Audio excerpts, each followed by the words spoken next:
Olá, tudo bem? Eu sou o Creteu e essa é mais uma atividade aqui do curso de GNU Linux com o Debian do professor Creteu, o nosso já conhecido Lab GNU.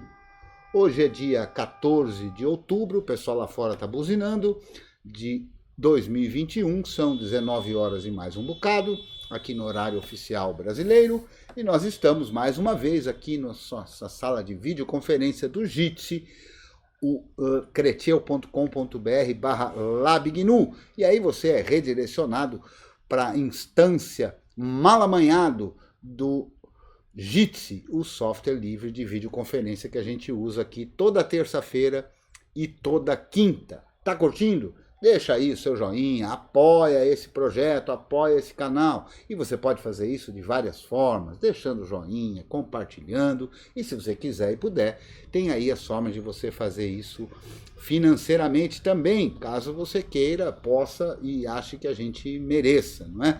E se essa contribuição você tiver condição de fazê-la de maneira recorrente, tem aí a nossa campanha no Apoia-se, que é o apoia.se/curso GNU. E vamos lá, você me encontra aí nas mídias sociais por @Creteu e a gente tem, já somos mais de 1.060 pessoas lá no nosso grupo de apoio ao curso, que é o t.me/curso GNU, onde todo mundo se ajuda, colabora, é um espaço bem legal, né? E vamos começar aí, eu já quero agradecer então a presença, agradecer todo mundo, agradecer todos e todas que puderam e quiseram colaborar, né? E agradecer também a presença de todos que já estão aqui, o Yuri, o Matiusco, o Diego Castro, o Felipe Santos, o Francisco, o Luiz Leal, o dono da sala, o Voitena, o Daniel, o Saulo, não, o Saulo deixa para lá, o Venício, né? Vocês sabem aqui, quem conhece e acompanha sabe que eu tenho uma brincadeira aqui com o Saulo de pegar no pé dele, né? Especialmente porque ele está mudo aqui agora, né? E isso pode ficar sossegado, que ele não fica chateado, não. Faz parte do processo que a gente tenta implementar. Eu até falei isso sobre esse tipo de coisa hoje no Latinoware, né? Está sendo o Latinoware aí, a gente deu uma palestra lá, em que eu falo justamente dessa questão do aprender e ensinar, e aqui no laboratório, então, mais razão ainda, né? A gente está aqui para aprender e para ensinar. Mas vamos começar com uma dúvida aqui que o Diego Castro colocou, quer dizer, colocou não, ele disse que tinha uma dúvida, mas eu não deixei ele falar, que era para falar só quando tivesse gravado, né? Então manda lá, Diego, pode mandar a sua dúvida aí. Beleza. Então, assim, ó, é referente, né, ao Lab GNU 44, né, onde foi falado sobre o init-rd, né, inicialização. Então, surgiu algumas dúvidas. Tá, a primeira é a seguinte, init-rd e init-RAM-fs é a mesma coisa? Tem diferença? É a abreviação, né? É? É, Tá, beleza. abreviação. Tá, Initial Run Disk, né? certo. Me parece que o nome correto seria Initial Run Disk, né? Porque FS não é FS é a abreviação de File System, né? E o File System, lembrando que para quem não está habituado, eu mandei aí o link do nosso temate, né? Para ficar melhor de assistir, vou mandar de novo, caso dê algum probleminha aqui na nossa conectividade, né? Então você pode ver tanto aí pelo Jitsi ou pelo Temate, que aí você consegue enxergar sem precisar da minha conectividade ser lá grande coisa. Então se a gente olhar lá no /boot, né, a gente vai ver que tem lá o init-rd, tá vendo? Init-rd. O init-RAM-fs, que é o nome inclusive da ferramenta, né? Eu vou virar aqui a toda poderosa rutinha, né?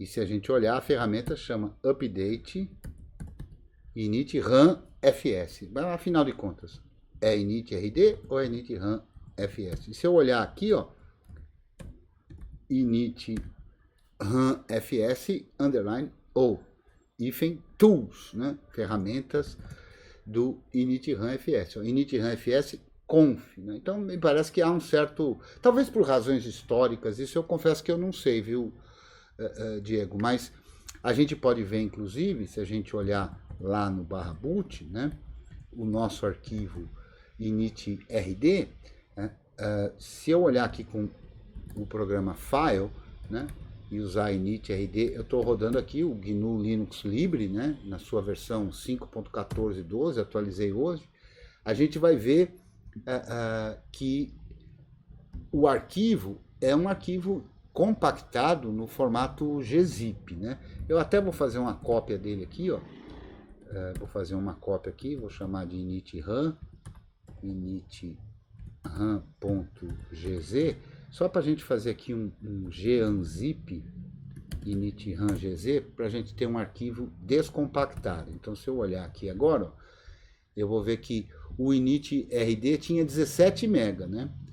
17, 14, 12, 14 MB, e esse tem 35. Por quê? Porque esse arquivo é um arquivo que foi compactado. E se eu olhar agora com o file, o init.ram, que eu acabei de descompactar, a gente vai ver que ele é um CPU archive. E o CPU archive é uma espécie, a gente poderia dizer, uma forma de colocar lá, não sei se a gente propriamente chamaria isso de sistema de arquivos, mas eu acho que sim. Poderíamos chamar de sistema de arquivos, mas é uma forma em que o arquivo do disco inicial tem esse formato, né? Então a gente poderia dizer que é um sistema de arquivos, sim. Então talvez por razões históricas tenha recebido esse nome, né, Diego? Correto, essa era uma outra das dúvidas. Esse poderia ser o arquivo do init.rd poderia ser um mini sistema de arquivos, assim.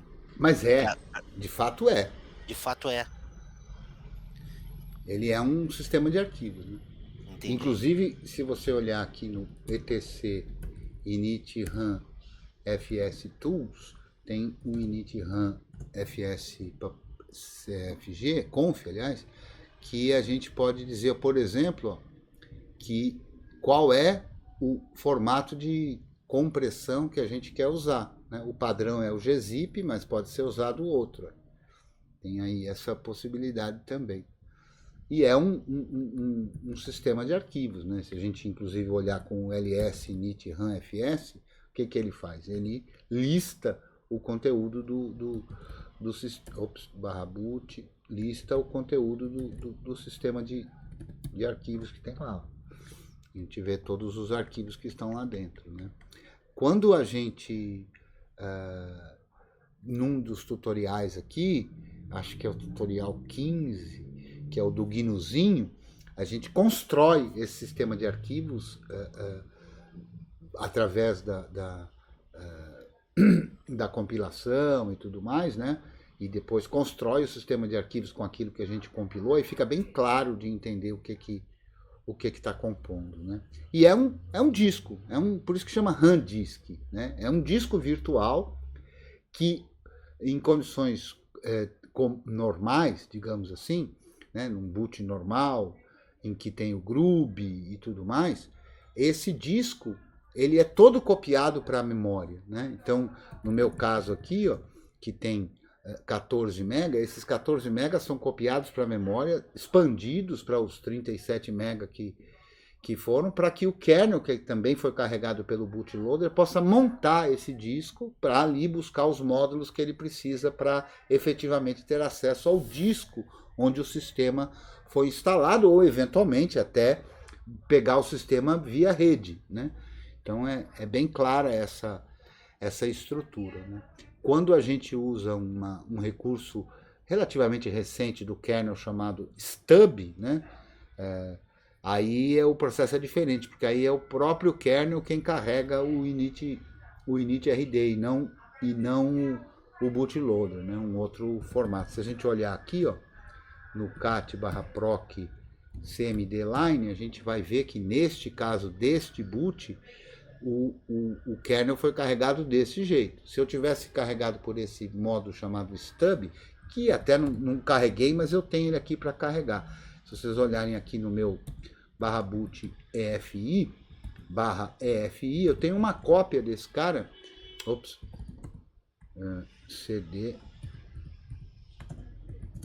Eu tenho uma cópia desse sujeito aqui, que é o init.rd.img, o VM Linux, o kernel e o initRD, para que o próprio firmware, o EFI, carrega o kernel sem precisar do bootloader. E aí o kernel carrega o initRD também sem precisar de bootloader, ou seja, o EFI pode fazer o papel de bootloader. Né? Eu acho até que já gravei também uma aula aqui, ou um laboratório para fazer isso. Eu certamente escrevi um tutorial, agora não lembro se eu gravei a aula, não. Eu vou ter que depois pesquisar para botar aqui na descrição do vídeo. Certo. Assim, ó, problemas relacionados com que a kernel panic é um problema. A referência seria um problema com o initRD, correto? Ou não? Não necessariamente, né? O mais comum dos kernel panics, inclusive eu já fiz algumas vezes, mas vou fazer de novo. O mais comum dos problemas de kernel panic é quando justamente o kernel não consegue carregar o sistema. Ele não consegue dar prosseguimento ao processo de iniciação do sistema. Por quê? Na maioria das vezes, o exemplo mais comum é justamente o fato dele não conseguir ter acesso ao disco. Né? Então eu vou abrir aqui uma máquina virtual e provocar um kernel panic aqui, né? Que é sempre legal, kernel panic é muito da hora, né? Vamos lá pro kernel panic. Nesse ponto, professor, assim, ó, eu tô num servidor, tá, que apresenta um kernel panic. Através do menu do Groove, né, no Groove Shell, eu consigo resolver isso? Ou, no caso, eu não tenho uma mídia disponível, um CD veja, uma ISO, eu teria como resolver o kernel só panic, na Manic, o kernel gerar panic, de novo no então caso vamos do lá. initRD e tal? O kernel panic em si, né, pode ter várias causas, né? O kernel panic é alguma coisa que como se fosse assim, ó, velho, não tenho mais o que fazer, eu não consigo continuar a partir daí, tá certo? É isso que seria o kernel panic. O kernel desistiu, ferrou, velho, não tenho o que fazer. Agora, isso não quer dizer que você não tem o que fazer, né? Provocar o kernel panic, então vamos mostrar uma circunstância de kernel panic aqui. Opa, vim pela máquina errada. Essa máquina aqui, eu não sei por que cargas d'água. Aqui nessa virtualização, quando eu uso a parte gráfica do Groove aqui, ele fica bem lentinho, né? Deixa eu pegar a outra máquina aqui que já está no ponto certo aqui. Vou dar um reboot nela. Mas essa aqui eu tenho um Groove que não usa o gráfico, aí não dá problema. Eu não sei por que tem acontecido isso. Vamos nela aqui. Essa aqui que tem um Groove texto, aí fica beleza. Deixa eu pegar aquela lá e vou desligar aquela lá. Vamos desligar aqui. Então, muito bem. Então, nessa aqui. Então, aqui eu estou no Groove, né? Uma forma comum de kernel panic é quando dá algum problema na criação do init rundisk, não cria, ou um problema na atualização do arquivo de configuração do Groove, que vai montar o menu, aí essa linha initRD, por exemplo, não aparece, né? Então eu vou tirar ela aqui de propósito, né? Eu vou apertar o F10, tem até o eco ali para mostrar que está carregando, mas não vai ter o que carregar, né?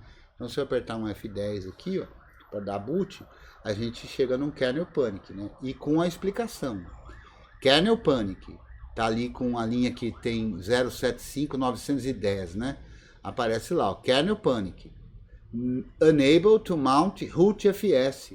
Então ele não conseguiu montar a raiz da parada, né? Então, o que aconteceu aqui? O kernel carregou, porque o Groove carregou o kernel foi colocado para funcionar, o kernel funcionou, e na hora do kernel funcionar, ele não teve o que fazer, porque não tinha um init RAM. Então, não tem o que você fazer aqui nesse momento, né? Tem como você avaliar o que aconteceu para dar o kernel panic. Então, nesse caso aqui, porque às vezes alguns problemas de hardware podem dar um kernel panic, né? É diferente de aparecer o init RAM ali. Bom, aí é outra circunstância. Essa aqui é uma circunstância, a mais comum delas é não ter o sistema de arquivos. E por que você pode não conseguir montar o sistema de arquivos. Algum problema nesse arquivo, esse arquivo deu algum problema no disco e não conseguiu ser lido e etc. E o kernel não conseguiu progredir daí para frente. Né? O que você pode fazer? Se foi um caso desse, né, o mais comum é a gente, vou desligar a máquina aqui, porque aqui nesse momento eu posso até averiguar, tem as sysrq, se você tiver habilitado no kernel as sysrq, tem um conjunto de teclas aqui que a gente consegue obter alguma informação, passar parâmetros para o kernel, né, hotkeys para o kernel, para ele mostrar condições de memória, condição disso, condição daquilo, e você tentar fazer uma avaliação, desde que o kernel tenha sido habilitado para isso. Se ele não foi habilitado para isso, aqui não tem o que fazer, a não ser o famoso DDoF, né? Dá o dedão aqui, que nem Ctrl-Alt-Del não funciona aqui. Tem que meter o dedão mesmo para desligar a máquina. Né? Então, se for uma máquina real, desligou a máquina. Agora vamos ligar a máquina de novo. Então, é assim, com a facilidade de um pendrive e tudo mais, você tiver acesso físico à máquina, você provavelmente iria colocar um pendrive para dar boot. Né? Do contrário, uma outra forma de fazer é tentar ver uma versão anterior do kernel. Pode ser que na versão atual do kernel não tenha sido construído o initrd ou alguma coisa no menu, você tem lá uma versão anterior do kernel para tentar dar boot e ver o que acontece. Né? Então, acho que essa seria uma boa tentativa para averiguar se o problema está nesta versão de kernel atual ou se é um outro tipo de, ou do kernel ou do initrd, ou se é um outro tipo de problema. Não sendo possível dar boot por uma outra versão de kernel, né? Aliás, até uma versão antiga, vamos removê-la daí, né? Você não tem o que fazer, né? Então você vai ter que usar uma mídia externa para fazer. Se o teu problema é diferente, se o teu problema é que a partição onde está o barra não conseguiu ser montada por algum problema, né? O disco deu algum problema e o sistema de arquivos foi corrompido de tal modo que o FSCK, que o próprio script que tem dentro do init-RAM roda, não deu conta de resolver a inconsistência no sistema de arquivos, aí você vai para uma tela que é aquela tela que aparece lá init-RAM. Né? Vamos também simular ela aqui, e a gente pode simular ela aqui passando um parâmetro para o kernel que é break. Então eu vou escrever break aí na linha do kernel e vou dar um F10 para ele dar boot. E a gente também fez isso no laboratório 44, eu acho. A gente fica aqui nesse shell. Que shell é esse? Esse é o shell do disco virtual, do init-RAM. Por isso que aparece ali init-RAM FS. Né? Então aqui a gente pode, por exemplo, rodar um FSCK, por exemplo. Né? Então se eu olhar aqui com BLK ID, eu posso ver os discos, eu vejo que tem um disco VDA1, que era onde deveria ter sido montado o barra, eu posso rodar um FSCK aqui, /dev, e o nome do disco aí, ou da partição, na verdade, né, VDA1, e rodar o FSCK, que às vezes essa inconsistência precisou de uma interação humana, né, e portanto não foi limpo e parou no init-RAM. É um outro problema, não é um kernel panic. Né? Problema de memória, às vezes, pode dar kernel panic. É uma outra circunstância em que pode dar um kernel panic. Alguma incompatibilidade da compilação do kernel com o hardware pode dar kernel panic. Então, ao ver um kernel panic, o que a gente tem que ver é acompanhar a mensagem, né? E ver qual foi a razão daquele kernel panic. Né? A mais comum é essa que eu mostrei aí, mas nem sempre são flores. E essa é muito fácil de resolver, né? Mas nem sempre são flores, não. Você pode ter um problema mais intrincado, como um problema de hardware, de memória e tudo mais. Né? Então a gente tem que analisar tudo isso para saber em que circunstância a gente está. Né? Por exemplo, já aconteceu com pessoas próximas a mim de dar kernel panic, porque quando foi atualizar a nova versão do kernel, né, o barra boot da pessoa estava tão cheio que ele não conseguiu criar. Muito comum, Luiz, bem lembrado. Muito comum essa condição. Muito comum. E a pessoa não se deu conta, né? Porque quando você roda um init um update. A gente pode simular ela também. Vamos ver quanto de espaço a gente tem aqui. A gente tem aqui 11 GB disponível, né? É bastante coisa, mas dá para a gente fazer um dd if igual a /dev/0 of igual a lixo, igual a lixo, e depois eu vou fazer aqui um block size igual a 1 GB para ele fazer de 1 em 1 GB e vamos embora até acabar o disco.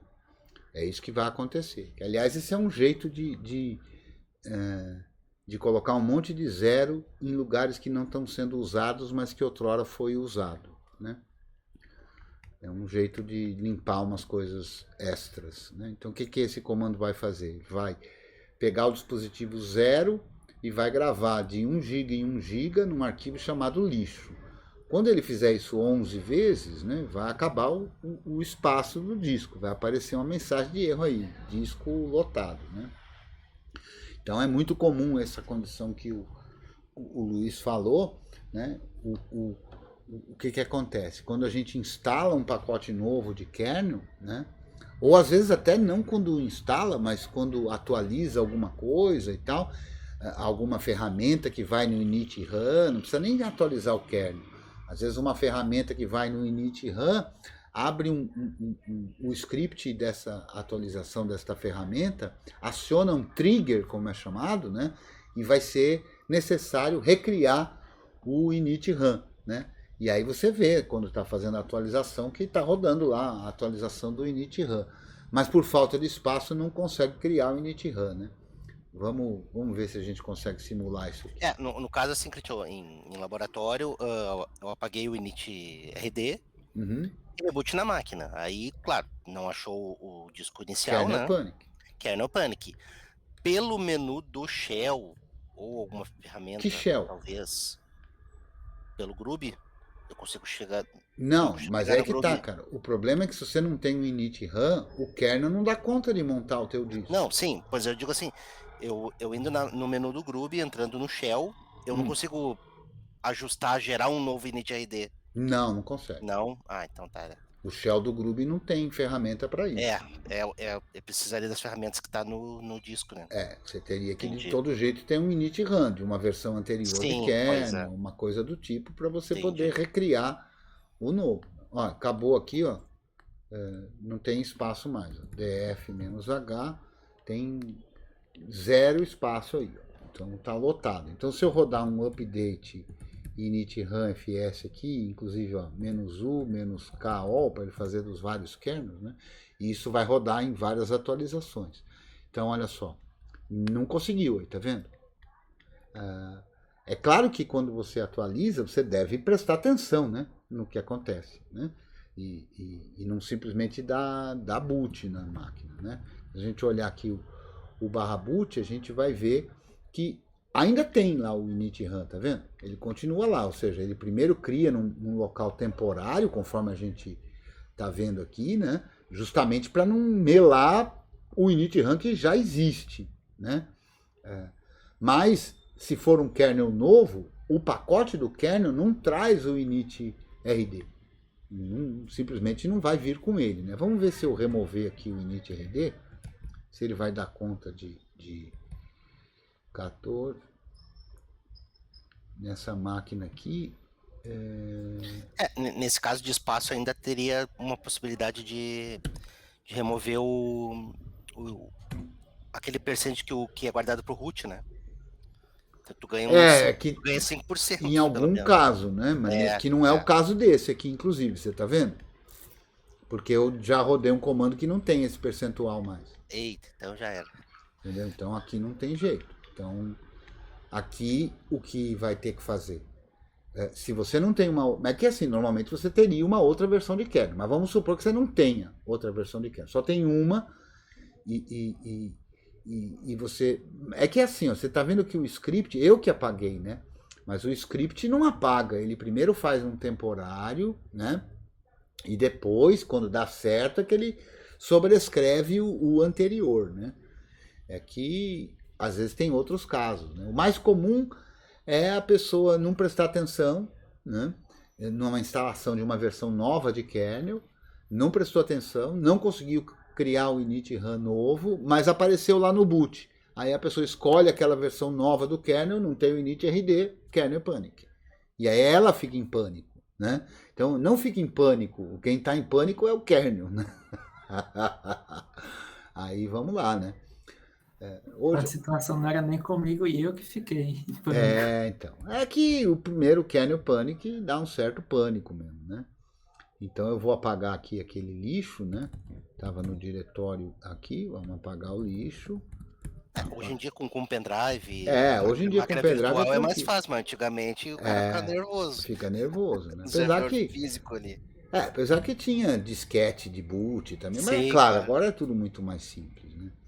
Agora que eu apaguei aquele lixo, conseguiu construir bonitinho, então vamos dar uma olhada lá, ó. /boot, tá lá o init-RAM da versão 5.14.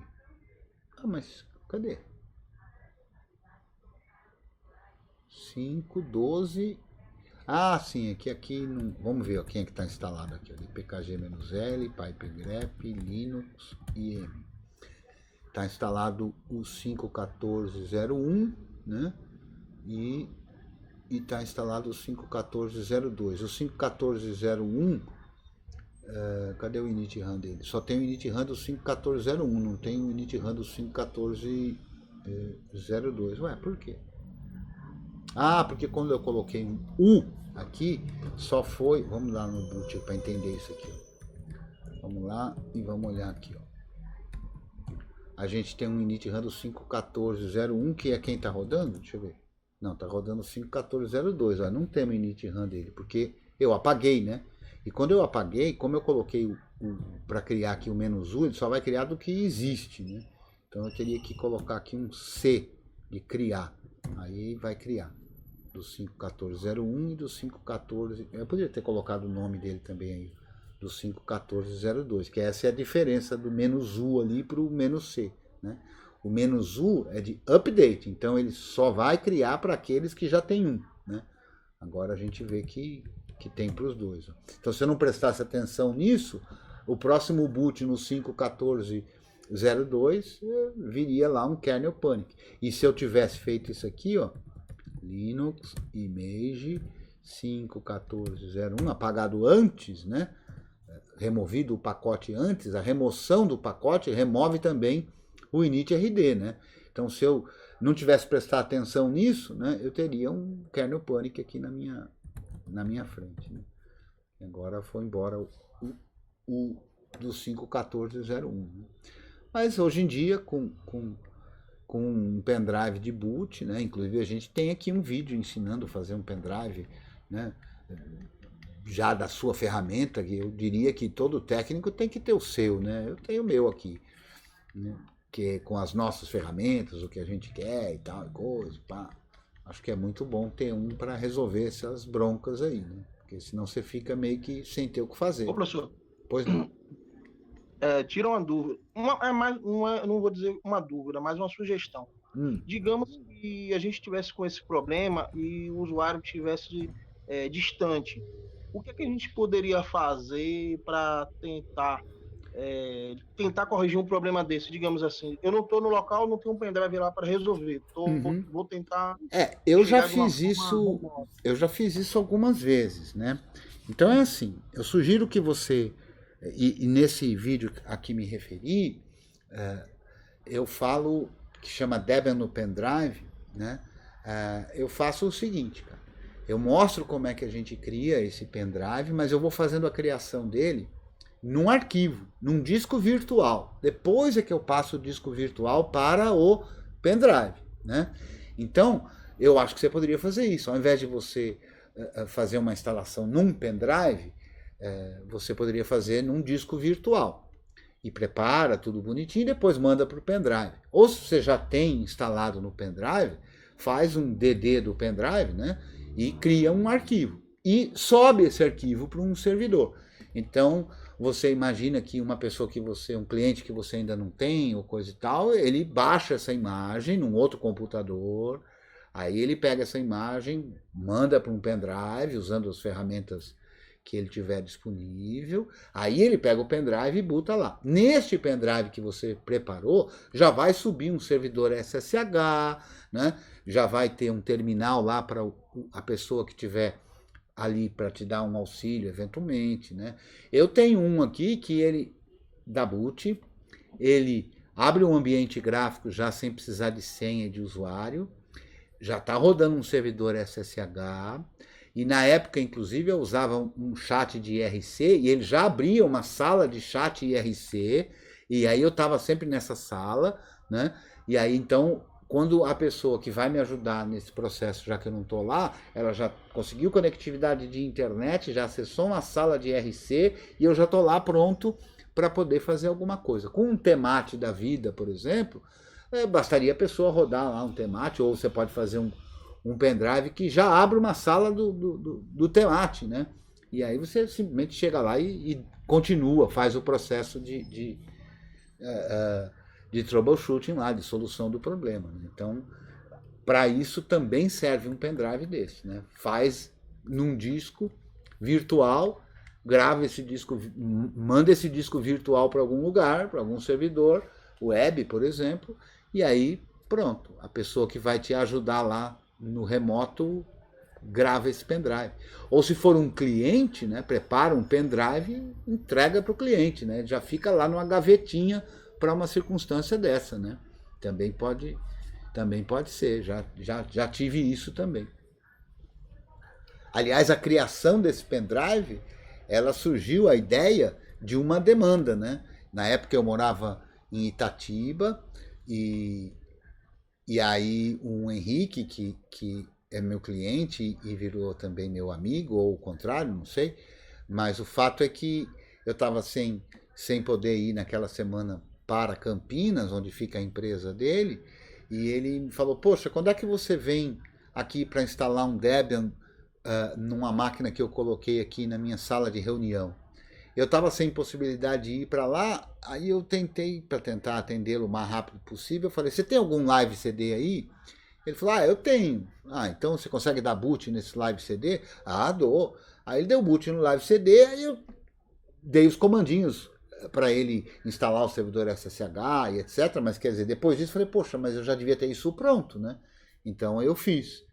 Então é assim, pega um live CD que você prepare, né? E aí pode ser um pendrive preparado para isso, já fica todo prontinho para você dar esse suporte, né? Eu recomendo que você tenha essa demanda, faça isso. Não, eu achei muito interessante. Obrigado aí. E depois, se eu puder colocar no chat aí, como eu não consegui acompanhar, né, quando foi passada essa aula, eu vou agradecer bastante.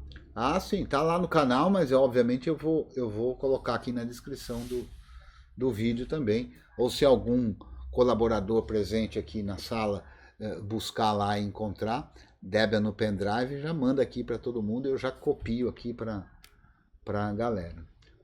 Mas é isso aí. Ficou alguma dúvida, Diego? Tem mais? Tem uma última aqui, Manda última de hoje. Eu não acredito nesse papo da última. Só fala que tem mais uma, cara. Não precisa ser a última. É isso aí. Não, a última de hoje, né? E as outras. Olha só, quando gera o initRD, ele gera com binários, certo? Como assim com binários? Não, ele tem os binários lá, as ferramentas que é o BusyBox. É isso. Por exemplo, entre outras. Exatamente. Eu consigo remover e incluir ferramentas. Você precisa assistir a minha aula de dar boot, boot num disco virtual, né? Boot numa máquina real num disco virtual, que justamente trata disso, né? Para fazer. Estava nessa aula. Para fazer isso, Lembrei. né? Para fazer isso, a gente tem. Deixa eu só aproveitar aqui e já colocar aqui na descrição do vídeo. O Luiz Leal fez o favor de passar para nós aqui o link. Vamos copiar aqui o link. Não, esse não é o 44, esse é o 45, né? Eu fui no lugar errado, né? O Luiz Leal, obrigado, Luiz. ele já nos passou aqui, eu já vou colocar aqui na descrição, né, o link desse vídeo que é o Debian no pendrive, né?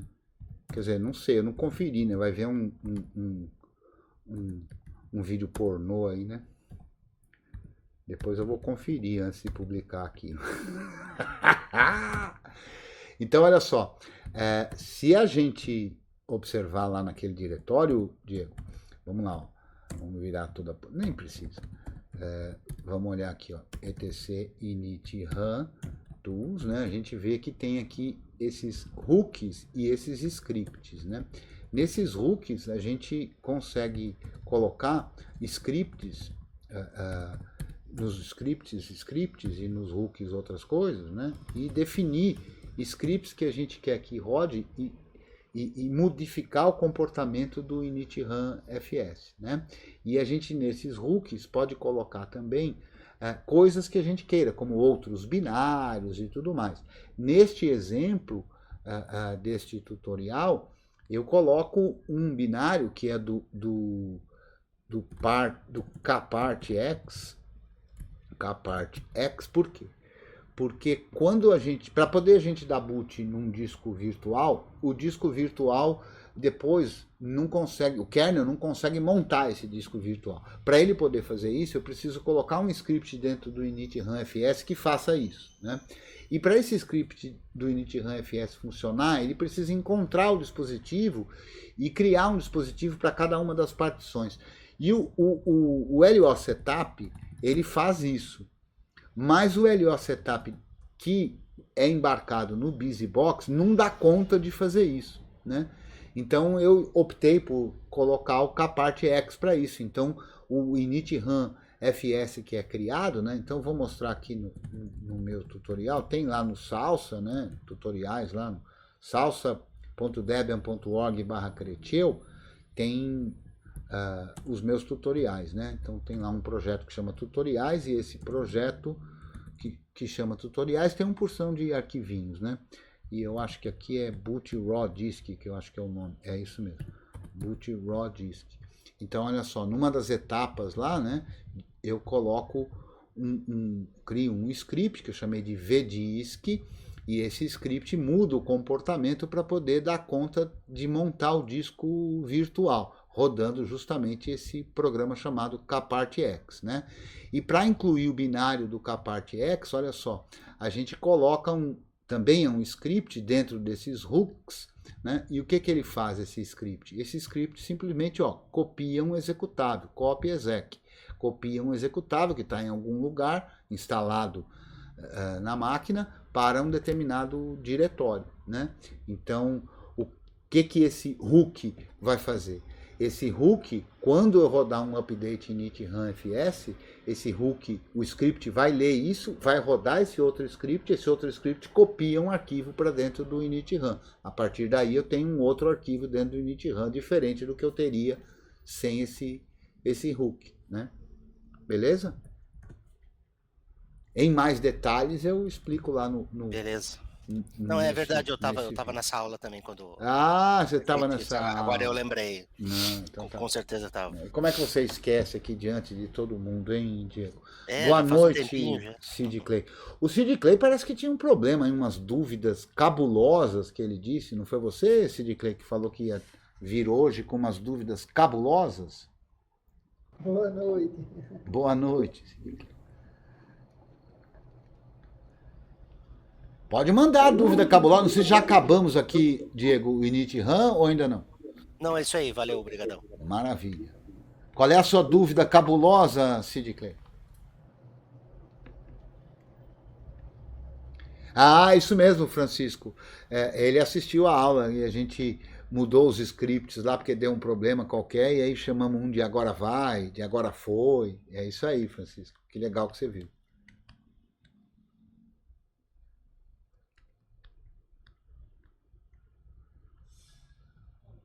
Dá 0 para ele. É isso aí. 0 nada, eu tava na aula. Ele não completou a frase, mas esqueceu, né? Ai, que burro, dá 0 para ele. Como diria Chaves, né? E aí, Sid Clay, era você que estava com aquela dúvida cabulosa? Ganhou presença, né, Diego? Ganhou presença, mas esqueceu, né? Mas faz parte. Agora rever lá, né?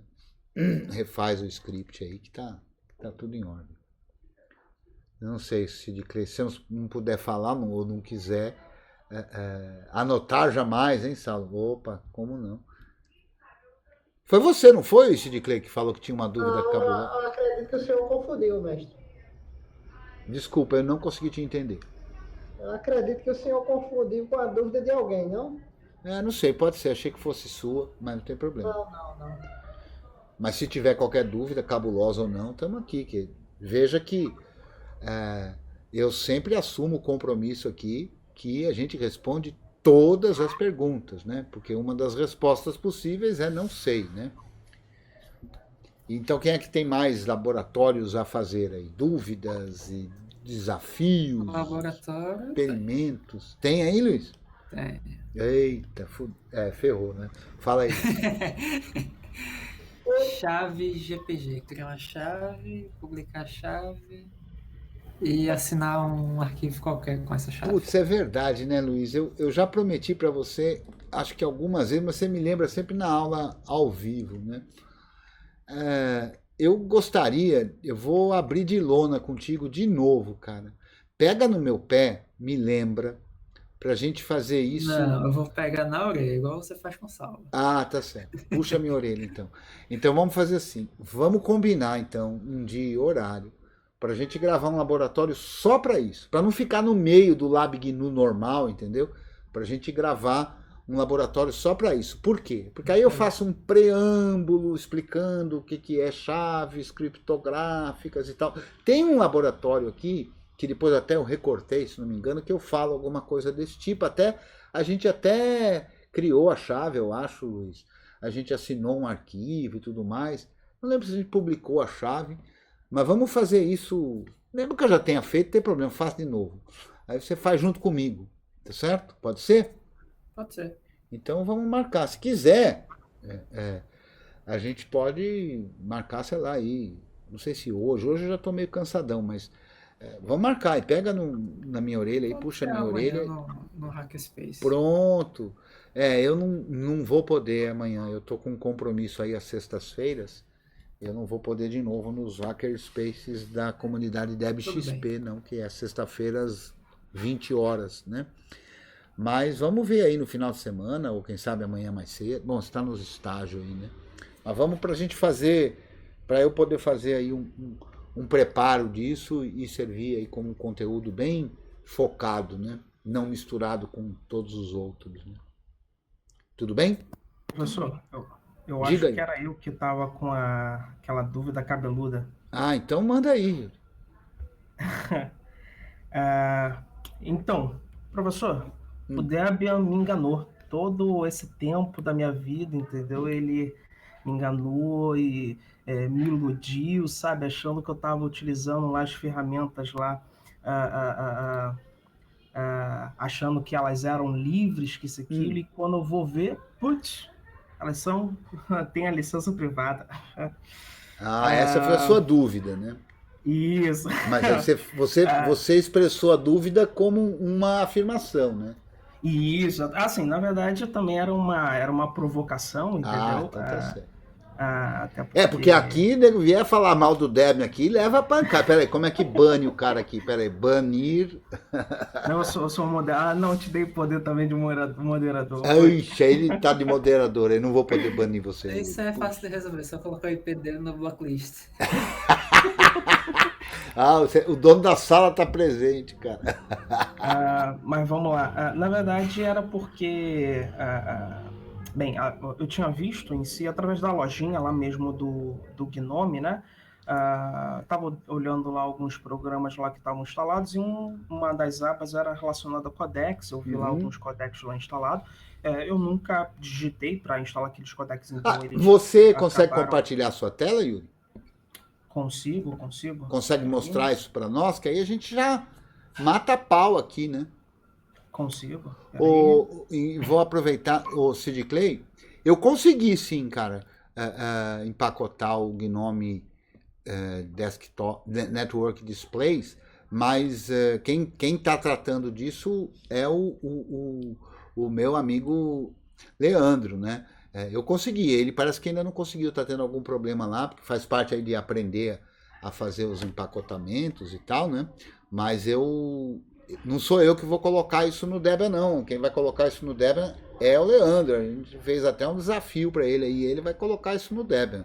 É claro que a gente vai junto aí tentar fazer a coisa. Ah, quero ver, Luiz, quero ver. Luiz está dizendo aqui que ele vai ser um próximo empacotador de Debian aqui. Que bom, aí. Conte com a minha ajuda e certamente de outros tantos. Aí eu estou super feliz nesse quesito, porque eu voltei a empacotar, né? Então, essa semana, 3 pacotes que eu fiz subiram para o Debian, né?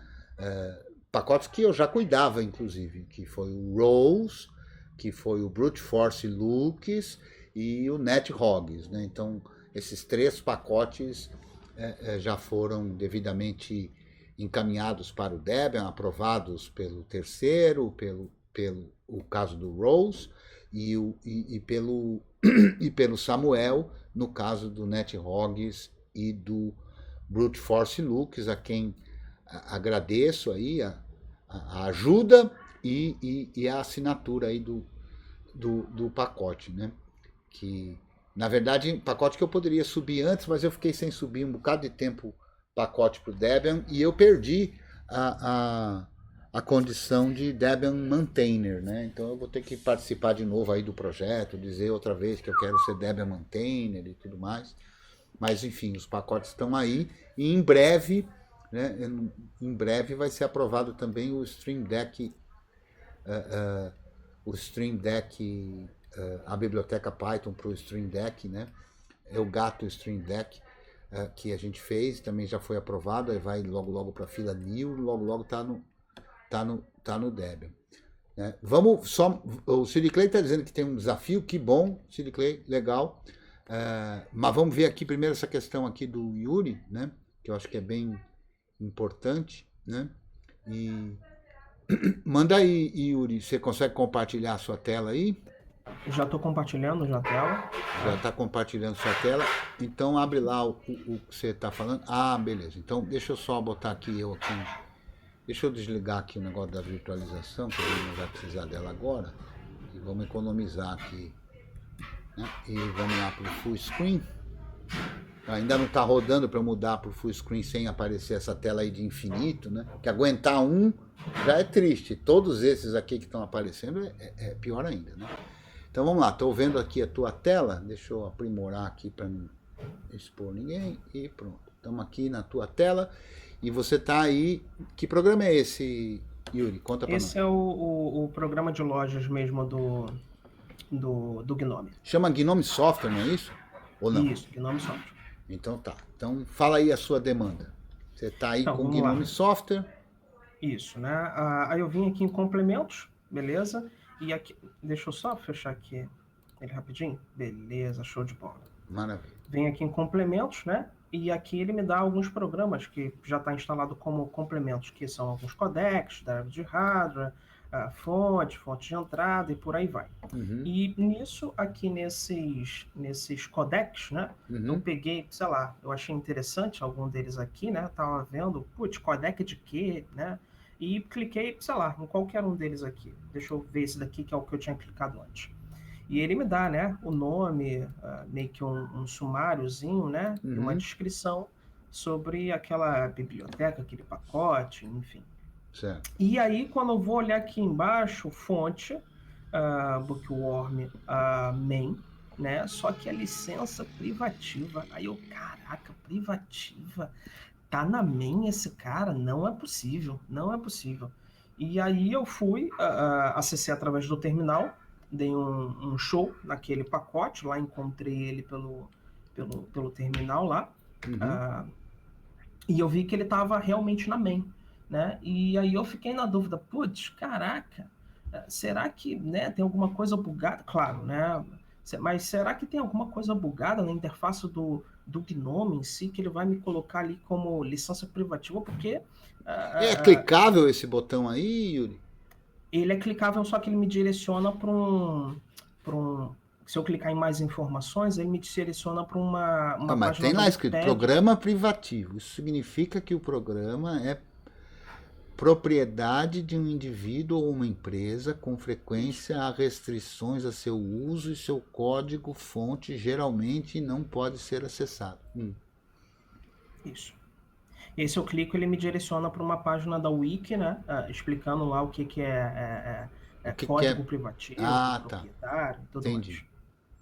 Se quiser, eu posso clicar aqui. Não, não precisa, já sabemos que é isso. Mas é grave isso, na minha opinião, isso é um bug. Né? Sim. E aí ou será que alguém plantou essa lib, esse pacote, esse programa, enfim, né? Na main, mas, poxa, toda a comunidade do Debian teria visto, né? Pelo fato de conseguirem analisar lá o código e tudo mais. Uhum. E aí eu vou lançar essa pro Creteu só para, né, talvez ele me dá uma explicação melhor do que apenas olhar o pacote através do apt show, né? Uhum. Eu não curto, como já falei algumas vezes, usar a interface gráfica para esse tipo de atividade, né? Inclusive por várias razões, né? Uma delas, quer dizer, como é o nome do pacote, cara? Porque aí tem um nome descritivo, JStream Multimedia Codex. Mas como é que é o nome efetivamente do pacote? Então, o pacote... mas o que eu quero dizer é que na interface você não consegue ver isso, né? Não consigo ver, mas eu peguei aqui é esse GSStream. Então, mas não fica claro isso aí, né? Então, não aqui na interface a do interface software. Não sei ver histórico de versões. Clica ali no histórico de versões. Histórico de versões? Ele diz que não tem nenhum histórico. E a gente não consegue só ver. Tem umas coisas... parece que tem uns negócios meio cinza aí. Tem? Cinza? Abaixo do nenhum... Não sei... não é da tela. Teu coisa é transparente. É o texto de baixo. Tá certo. Isso. Tá? Mas se eu pegar, acabei de pegar aqui o nome aqui do pacote, né? Então, mas como é que você descobriu o nome do pacote? Porque você quando coloca aqui, ele liga uma coisa a outra, é isso? Isso, na verdade quando eu procurei, eu coloquei GSStream e coloquei um grep GL. E ele me deu esse cara. Só para confirmar, eu vim aqui depois na lojinha, né? Coloquei aqui o nome do pacote e ele me apresentou o mesmo. Isso. E aí se você clicar aí, ele mostra de novo o privativo, né? Isso. Não sei de onde ele tirou isso, né, cara? Então, eu fiquei justamente encucado com isso, entendeu? Só que, claro, como através do apt show eu consigo ver só que ele é main, professor, tem como eu ver se aquele programa em si, né, o tipo de licença que ele está utilizando? Eu creio que eu tenho ele instalado também. Deixa eu... E nas informações do pacote lá, o que diz? Não, então, é isso que a gente vai acompanhar aqui. Para ficar mais visível para o pessoal, eu vou ver se eu tenho esse pacote aqui também. Eu vou lá no meu terminal para ficar mais visível aí, né? Então, como é que é o nome do pacote mesmo? Peraí. O nome do pacote é GS. Desculpa, é GStreamer com R 1.0-GL. -GL. Eu tenho ele aqui, ó. Então, se a gente olhar no apt show, né, o apt show mostra informações. Então, vamos ver as informações de forma mais completa. E, inclusive, qual é a versão que você tem aí? A versão que está aqui, que é a mesma se eu procurar também no terminal, é a 1.18.5-1. Exatamente igual a que eu tenho aqui. 1.18.5-1. Então, é a versão 1.18.1 do programa... E é o primeiro empacotamento do Debian desta versão. É isso que quer dizer aqui a versão. Esse -1 é o primeiro empacotamento. Diz a seção, que é a seção libs, diz quem é o mantenedor, né? O mantenedor aqui é um time, né? Que mantém várias coisas dos pacotes JStreamer. Diz aqui o que ele fornece, do que ele depende, o que ele conflita, o que ele substitui, a página, né, que está em gstream.free desktop, o tipo as tags que tem, que aqui no caso só tem shared libre, os elementos que ele traz, o tamanho do download, o fonte, onde é que está no main aqui, ó, bonitinho no main, né? A descrição, que é o GStream, não fala nada aqui, porque aqui a única coisa que fala aqui são as informações técnicas disso. Então, onde é que eu descubro a licença, né? Portanto, onde é que eu vejo o copyright de um determinado pacote? Então, vamos lá. Todo pacote tem no endereço usr, share, doc e o nome do pacote, a gente tem um diretório para aquele pacote. E o que é que tem naquele diretório? Então, ó, /usr, /share, /doc, o nome de um pacote, como esse caso é o GStreamer 1.0-GL, a gente tem algumas coisas aqui. 3 arquivos. Nem sempre tem esses 3, às vezes tem outros, né? Mas certamente haverá sempre um changelog debian.gz, que é o changelog, as alterações do empacotamento. Vamos primeiro olhar esse cara aqui.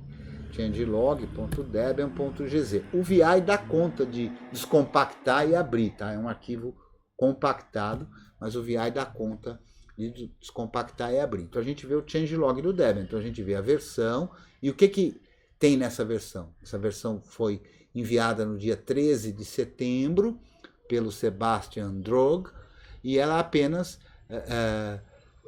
uma versão nova do Upstream que corrige alguns bugs. Então, o empacotamento ele não mexeu nada no empacotamento, apenas botou a versão mais recente do programa, né?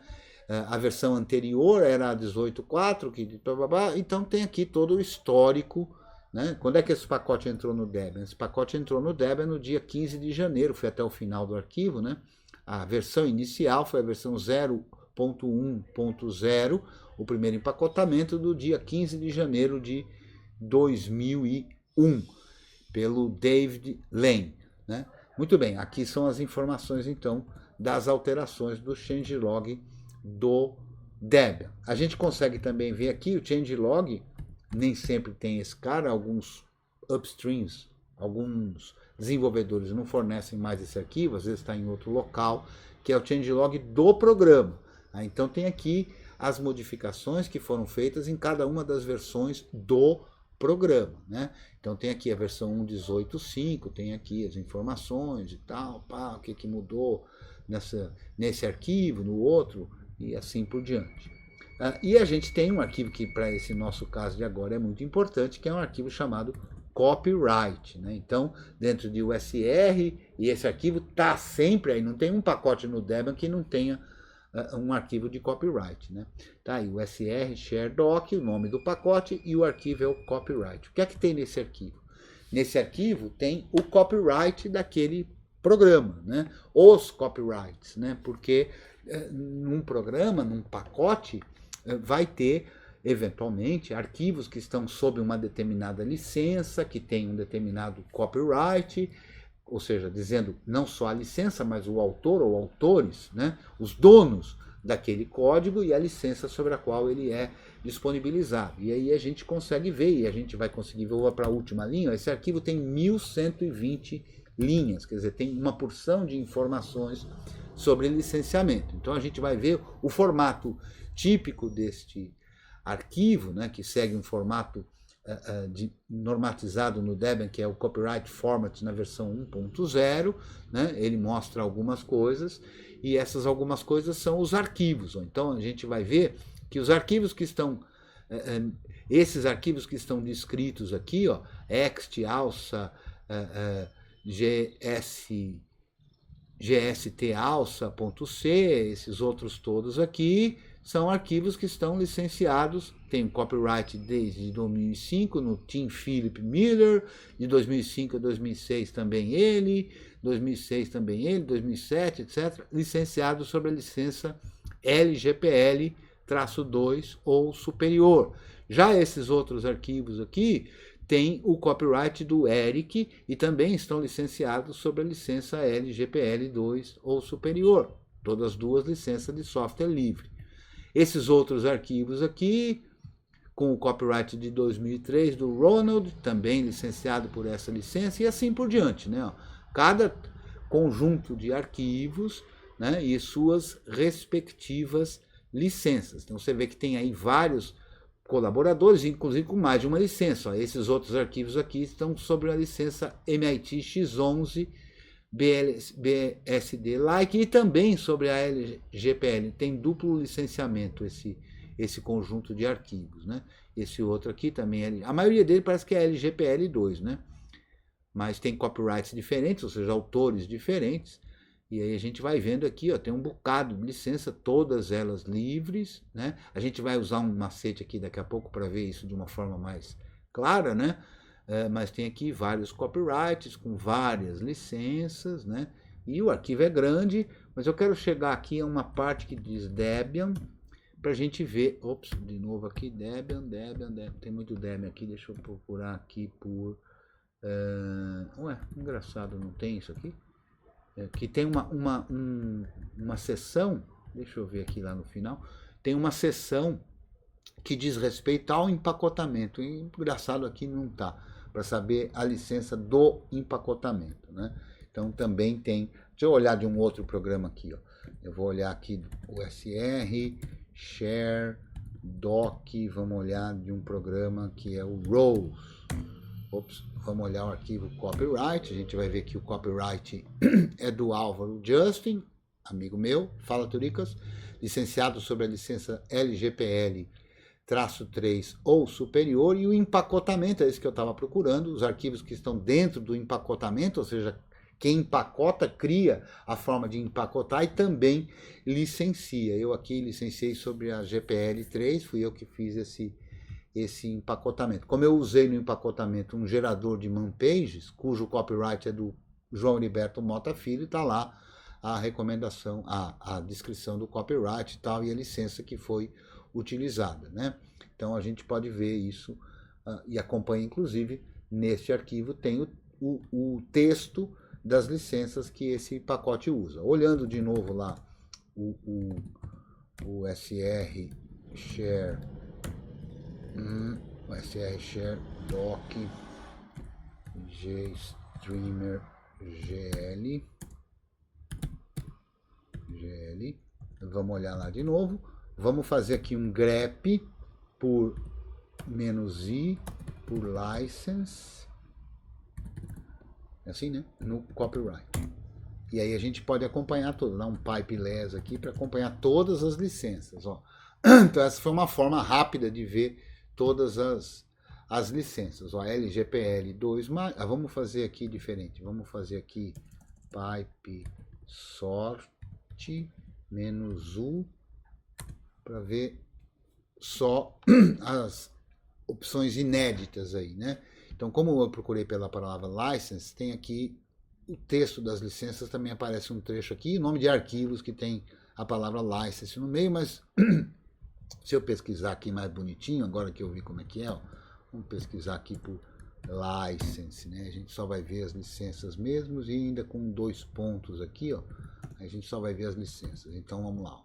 Grep license com L maiúsculo e 2 pontos, dentro do arquivo copyright, ordenado e apresentando apenas de maneira única, sem repetições. Então a gente vai ver que as licenças que tem aí são BSD de 2 cláusulas, BSD de 3 cláusulas, GPL 2 ou superior, LGPL 2 ou superior e MIT X11, que é uma licença do tipo BSD. Então todas licenças livres, né? Então é assim, o Debian tem um compromisso, você pode encontrar isso, né, no contrato social do Debian, né, procurando aí na web, é facinho de achar, de que o Debian se manterá sempre livre. E o que o projeto Debian considera o Debian é justamente o main, né? Então, é um compromisso do Debian de que no main, que é o Debian, sempre vai ter exclusivamente software livre. Então, me parece que aí houve algum tipo de equívoco aí quem fez a interface, eu não sei exatamente que equívoco foi esse, como isso trata de codec às vezes tem patente, né? Embora o software seja livre, às vezes tem alguns algoritmos que têm patente. E, eventualmente, o fato de ter patente, há alguns lugares em que patente de software tem valor. No Brasil não é o caso. Então, eventualmente, um software que está sob alguma patente pode, um algoritmo que está sob alguma patente pode eventualmente, um algoritmo não, um formato de arquivo, muitas vezes, que tem alguma patente, pode eventualmente ter alguma restrição de distribuição em algum local, né? Por exemplo, a distribuição Fedora é muito conhecida por isso, que tem uma porção de coisas que envolvem, por exemplo, criptografia ou que envolvem alguns codecs que têm patente, né, de não fazer parte da distribuição por questão de restrições de distribuição, né? Então, talvez, por um equívoco aí da interface, essa restrição eventualmente, essa restrição à distribuição, né, por conta da patente, implicou aí em aparecer esse privativo aí, mas não é a licença, né? Então não ficou claro aí, né? A interface gráfica não deixou isso de forma clara para que todo mundo pudesse entender, né? Então é importante entender que por exemplo, tem certas criptografias que no território norte-americano, dos Estados Unidos da América do Norte, né, existem algumas restrições com relação à força da criptografia que pode ser distribuído. Então pode ter algum pacote que tenha restrições de distribuição que envolvam, por exemplo, criptografia com algoritmos fortes, que são proibidas de serem distribuídos nos Estados Unidos da América do Norte, por exemplo. Então a gente tem que distinguir aí o que é uma restrição que envolva eventualmente uma patente ou criptografia e a licença, né? Então é claro que eu acho que isso é importante de ser relatado, né? Porque não é só o fato de ter lá o botão Private que você mostrou, Yuri, mas inclusive a indicação de que o software é privativo e um link da Wikipedia para explicar o que é software privativo. Então, ao ler aquela interface, qualquer um teria certeza de que aquele software é privativo, que aquele pacote é privativo, e passaria uma ideia totalmente equivocada do que é o projeto Debian, né? Então, eu acho que trazer isso à tona foi muito importante, Yuri. Essa dúvida de, mas peraí, como é que eu tenho certeza, né? Então, quem garante isso? Bom, quem garante é o projeto Debian e está lá no seu contrato social. Eventualmente, pode ter um software que tem uma licença não livre e que está no Debian? Pode, cara. Como é que pode isso? A única forma possível disso é quem empacotou não prestou atenção, né? E, ao não prestar atenção, empacotou e mandou para o Debian. Tem um time de todo pacote novo no Debian que observa um monte de coisas, dentre elas o licenciamento, vai verificar arquivo por arquivo se está de acordo com as diretivas do Debian, que é a Debian Free Software Guidelines. Então, existe uma possibilidade de passar pelo time e o time não vê isso? Existe, ela é reduzidíssima, mas existe, né? Eventualmente, por exemplo, o Rose é um pacote que fui eu que empacotei, né? E que, portanto, já está dentro do projeto Debian. Vamos supor que o desenvolvedor upstream, o Turicas, meu amigo, resolva colocar lá dentro do programa dele um outro trecho de código licenciado por uma licença não livre. E pode acontecer de eu não prestar atenção na hora que eu reempacotar o software, né? E aí, eventualmente, eu mando para o Debian e o Debian não vai verificar se eu tiver direito de escrita nesse repositório. O time que verifica isso não vai verificar. Então, pode acontecer? Pode. É raríssimo, porque a gente está sempre olhando isso, né? É parte integrante do nosso papel fazer isso, mas não é impossível disso acontecer, né? Agora, é claro, se isso acontecer, esse pacote vai ser removido. O caso mais clássico, e se você der uma olhada aí na sua máquina, ou na minha aqui, eu vou olhar, ó, eu vou fazer um dpkg-l minúsculo que lista todos os pacotes instalados e eu vou procurar por aqueles em cujo nome tenha DFSG. A gente vai ver aqui que eu tenho uma porção de programas, eu vou listar só o terceiro campo aqui, ó, AWK, vamos lá, pipe AWK, vamos filtrar por DFSG,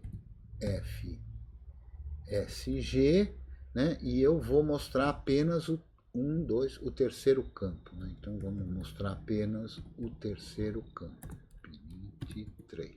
Então com isso eu vejo só o nome dos pacotes, então a dpkg-l, que lista todos os pacotes instalados, o resultado disso eu mando para o AWK, e o AWK vai processar tudo que está entre essas aspas simples, e a primeira coisa que eu coloquei aqui foi para ele fazer um filtro por DFSG e mostrar para mim só o terceiro campo, que é o nome do pacote, né? E a gente vai ver que eu tenho aqui uma porção, vamos ver quantos, pipe wc-l, eu tenho aqui 212 pacotes, em cujo nome a gente tem o DFSG. O que é um pacote em cujo nome tem DFSG, que é Debian Free Software Guidelines?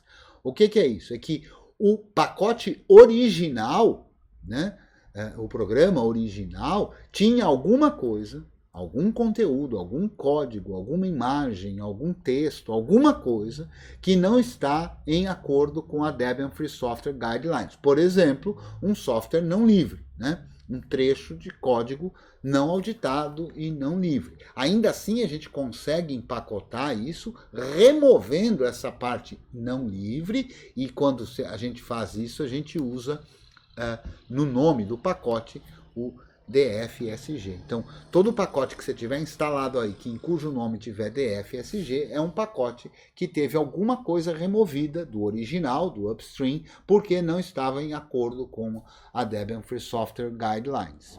Beleza? Não é o caso do JStream, né, que a gente viu que o nome do pacote nem é esse. Então, nem no original não tem nada não livre. Tudo bem, Yuri? Ficou claro? Beleza.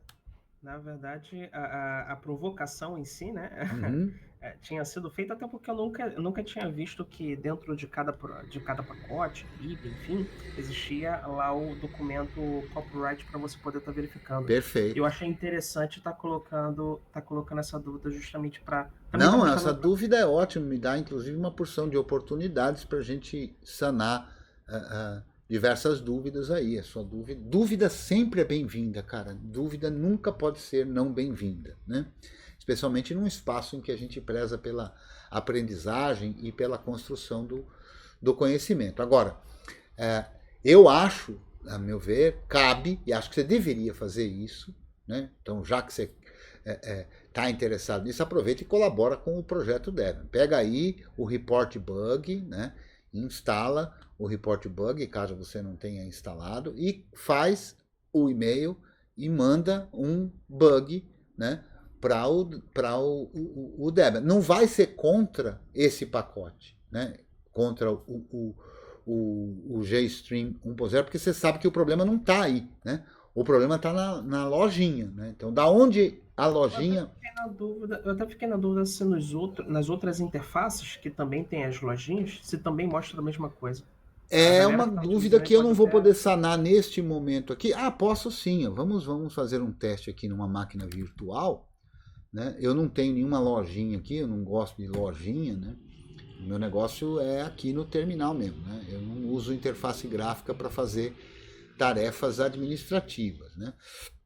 Eu não tenho nenhum problema com quem faça isso, não acho que está errado, né? Antes que alguém entenda equivocadamente o que eu vou dizer, né? Eu não acho o mais adequado. Ao meu ver, a gente tem mais precisão, mais acesso a coisas, um acesso mais direto quando a gente usa o terminal, né? Mas nenhum problema em a pessoa usar outras formas, né? Uma das coisas, desculpa até te interromper, Imagina. Uma das coisas que eu até tinha dito para tu é que também poderia ser o inverso, né? Do cara estar utilizando qualquer sistema, de qualquer distro em si, também tivesse uma lojinha lá, e ao invés de estar como privativo ou privado, que seja, estivesse escrito livre. E o cara baixar aquele programa achando exatamente, que é livre, quando na verdade... Então, é alguma coisa importante da gente observar, né? É um bug porque, assim, se você não quer usar software não livre, independente de de você ter a percepção de ser um bug, não ser um bug, de ter ou não ter um compromisso no Debian, alguém que olhou só o que você olhou, pode sair dizendo por aí que o Debian não tem só coisa livre no main, né? Porque está escrito aí que é privado. E alguém que não queira usar software privado não vai remover esse programa e não vai poder usar um software que na verdade é livre, porque escolheu usar um software que escolheu não usar software privado, e aí, segundo a lojinha, está dizendo que ele é privado. O que eu tenho aqui, não sei se tem outra coisa no Mate, eu tenho o Synaptic, né? Que é uma interface também, não sei se é propriamente uma lojinha, mas é uma interface aqui que eu não uso, mas é uma interface, mas vamos pesquisar aqui, nem sei mais como é que pesquisa aqui, search, deve ser aqui, né? Não, onde é que eu pesquiso aqui? File, pack. À direita, ali da direita, search, esse cara aqui não sabe usar a interface, GStreamer, né? Vamos só procurar por GStreamer. Não apareceu nada? Procurei errado? Aqui, GStreamer. Aqui tem mais de uma... Essa pesquisa não é só pelo nome do pacote, né? Ela envolve outras coisas, né?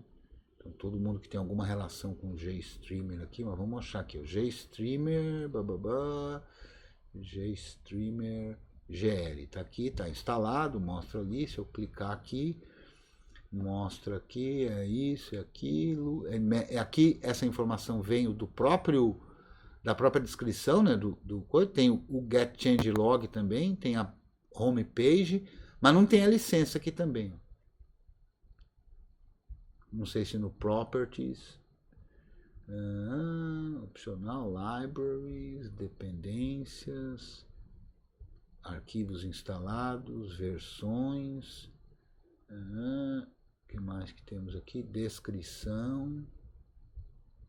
Não tem a licença aqui também. Aliás, era uma boa que tivesse, né? Não tem aqui escrito a licença, nem que sim, nem que não, né? Pelo menos não estou vendo aqui. Diz quase tudo aqui, quem que empacota. Essas informações são exatamente aquelas que aparecem no show, elas são obtidas do mesmo lugar, a mesma fonte, né? Agora, a da lojinha, não sei de onde vem, cara. Aqui, no caso do Synaptic, o Synaptic, embora seja uma interface gráfica, pegou as informações dos mesmos lugares que o apt pega. Mas já a lojinha, não sei de onde é que ela pegou, não. Não sei se alguém tem alguma outra lojinha aí. Não sei. O Mate acho que não tem lojinha, né? Acho que é só isso aqui que tem, não sei informar. Não sei se tem um Mate Software. Será que tem um Mate Software? apt search software -- names only, só para encontrar tudo que tem software properties do GTK, manage repositório. Será que é esse cara aqui? Vamos instalar esse cara aqui. Isso aqui é a lojinha? Aparentemente já está instalado, tá? Onde você viu que está instalado? Instalado automaticamente. Então, tem que ler, né? Se não ler, né? Não tem informação. Ixi, o que é isso? Você viu o que aconteceu ali? Ubuntu Drivers. Nossa senhora. Isso é bug também. A gente tá descobrindo bug aqui, ó. Cretinho usando Ubuntu, é isso que eu mesmo. Pois é, não é, né? Pois é, né? Não, isso aí é uma questão de reputação. Agora, peraí, vamos mostrar aqui, senão a gente... LSB... Aí foi na alma dele. Né? Aí não. LSB underline... Cadê o underline aqui? LSB... Isso me lembra um vídeo do Clóvis, do Barros Filhos. O quê? Tem um vídeo motivacional dele para o pessoal estudar, né? Tem bril, né? Exatamente. Underline release -A. Aqui é um bookworm, né? Debian que está na fase teste aqui, né? Mas é engraçado, você vê. Foi mexido lá pelo Ubuntu, veio para o Debian e está procurando o Ubuntu Drivers ali, porque nessa telinha aqui provavelmente é onde aparece lá as sugestões no Ubuntu de uso de programas de terceiros, né, como eles gostam de chamar, né? Aqui, inclusive, aqui pode mexer nos repositórios, né, e usar coisa e tal, papapá, mas aqui não é isso que não é esse não é a lojinha, não.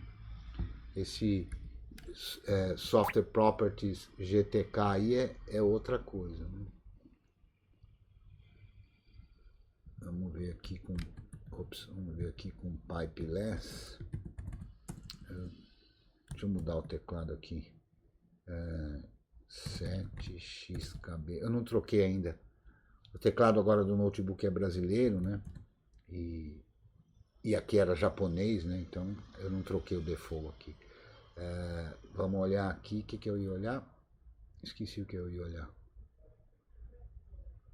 Tu fez um pipeless e ia jogar para algum arquivo, alguma coisa. É verdade. Vamos para ler tudo que pipeless, para ler tudo que tem software no nome. Gnome Software, acho que é essa, né? Software Center Gnome, é esse programa aí, ó. Gnome Software. Python 3 Software Properties. Vamos dar. Eu não tenho ele instalado, mas a gente vai olhar. Ou olhamos na sua máquina, ou vamos olhar direto no site. Vamos olhar direto no site. Ó. Vou abrir aqui o site do Debian, packages.debian.org, que a gente pode observar, inclusive, sem ter nada instalado, né? E vamos olhar aqui, diretório dos pacotes. Vamos olhar aqui como é que é mesmo? Gnome Software, né? Mas o negócio seria para ver se nas outras interfaces, né, se eles têm as próprias lojas deles, né? Então, eu não sei se tem ou com outro nome, pode ser que tenha, não sei quem é que usa aí. Eu não sei, cara, eu não uso isso há muito tempo. A último desktop environment que eu usei foi o Mate, né? Desktop environment pronto, né? Porque é claro que eu uso um desktop environment, né? Mas esse fui eu que montei usando o gerenciador de janelas i3, né? Aí o último que eu usei antes do i3 foi o Mate, eu usei por uns 10 anos, né? Então, e no Mate, não sei se tinha, não achei, mas eu de todo jeito não usava, né? Eu uso o apt ou aptitude ou apt-get há muito tempo, né? Mas deve estar nesse cara aqui, ó. Agora a gente precisa ver os outros, inclusive porque eu quero olhar aqui, porque olhando aqui no Gnome Software ou no Gnome Software Common, num desses caras, muito provavelmente, é onde está o arquivo que tem essa informação, né? Então, se a gente olhar aqui, eu cliquei lá no nome do pacote, né? Ele mostra a descrição do pacote, essas informações que a gente está vendo aí, né? E que a gente vê com apt show e etc, a gente vê aqui também. Mas aí a gente vê aqui também a lista de arquivos, né? Então, se eu olhar a lista de arquivos aqui, a gente vai ver aqui, esse aqui é o arquivo que inclusive faz com que esse programa seja iniciado automaticamente.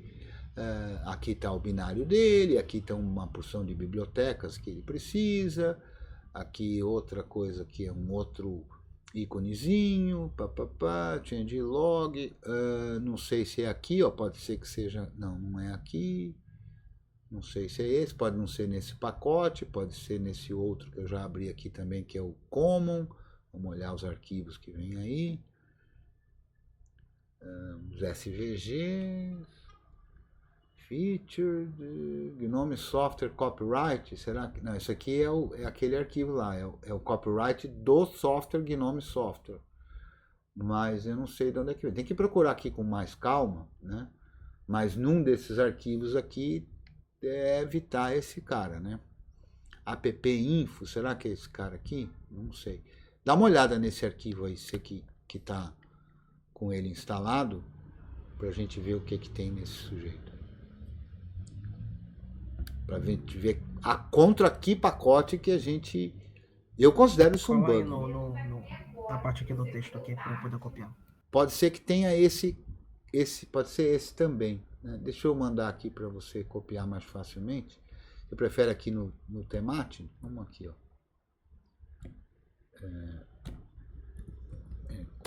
Ops. Aqui para você copiar, ou esse, ou ainda, talvez, esse é um possível, appdata, pode ser que seja esse outro arquivo aqui, não sei, pode assim que fica melhor. Dá uma olhada nesses dois, ou se não, abre um temate aí que a gente chega aí, ou compartilha a tela, sei lá. Vamos dar um jeito aí pra gente ver o conteúdo. Inclusive a gente pode fazer assim, ó. Essa informação tem cara de estar no USR Share Gnome Software, né? Então vamos fazer o seguinte, ó. É fácil você abrir um temate aí, Yuri? Sim, tô abrindo aqui já. Então tá, manda o link para nós aqui. Era um grep recursivo e já era. Exatamente. Vamos aqui pro terminal. Aí quando você mandar o link aqui, eu acesso. Mandei. Maravilha. Cuidado que temos o Luiz Leal tá aqui? Tá.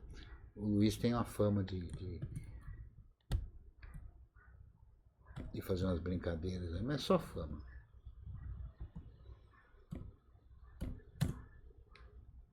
Mas tá no read only. Bom, mas vai servir para o pessoal ver. Então, manda aí um grep -ri recursivo e sem pensar em case sensitivo. Calma. Vai, seta para cima. Aí nós vamos procurar pelo quê? Vamos procurar pelo GStreamer. Então manda um GStream. Tá bom.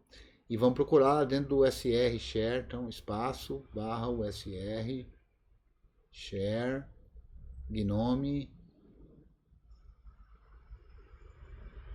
-software.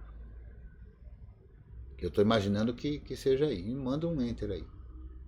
Deu uma bagunçada na tela aí, dá um clear aí, porque deu uma bagunçada na tela. Roda o comando de novo aí. Põe um asterisco aí. Acho que nem precisa, mas põe aí. Não é aí, né? Então, GStreamer, tá escrito certo, não é aí que... Não foi daí que veio. Tem outras formas de tentar descobrir onde veio isso aí. Tira o Gnome Software na pesquisa e doça só o SR Share aí. Não sei mais. Aí vai aparecer, é claro que vai aparecer as próprias coisas do próprio Gnome Software. Um monte delas, né? Tá dando uns erros aí, vamos fazer o seguinte. Dá um Ctrl C. Vai ser difícil da gente achar aí. Não demos conta não de achar assim rapidinho. Não demos conta não, tá procurando tudo que é bugiganga de tudo que é canto, né? A gente vai ter que procurar aí, tem várias formas de fazer isso, né? O próprio, a gente pode usar o strace para isso, ou a gente pode procurar por algum texto a mais que está escrito lá, ou a gente perguntar mesmo nos nossos buscadores onde é que ele vai procurar isso, ou até olhar o código-fonte para ver. A lojinha Gnome Software é um software livre, né? A gente tem acesso ao código. Eu achei que a gente pudesse achar assim facinho, mas não demos conta não. Na verdade, você dá um Ctrl C aí, um clear, dá uma seta para cima. Isso. Aí antes, bota aí um espaço, 2 maior que /dev /num, para mandar os erros, /dev /num, para mandar as mensagens de erro que o grep está dando aí de binário para o null. Aí vai aparecer menos coisa. Já apareceu bem menos coisa, né? Dá um pipe less aí no final dessa linha.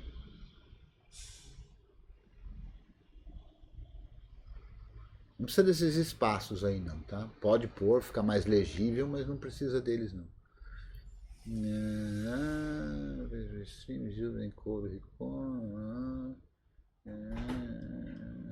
Vamos ser mais espertinhos. Dá um Q aí para sair disso aí e põe uma seta para cima e no lugar do pipeless, vamos pôr aí é que provavelmente não vai estar na mesma linha, né? Mas põe aí pipe grep menos I private. Vamos ver se está na mesma. É que na mesma linha pode ser que não esteja.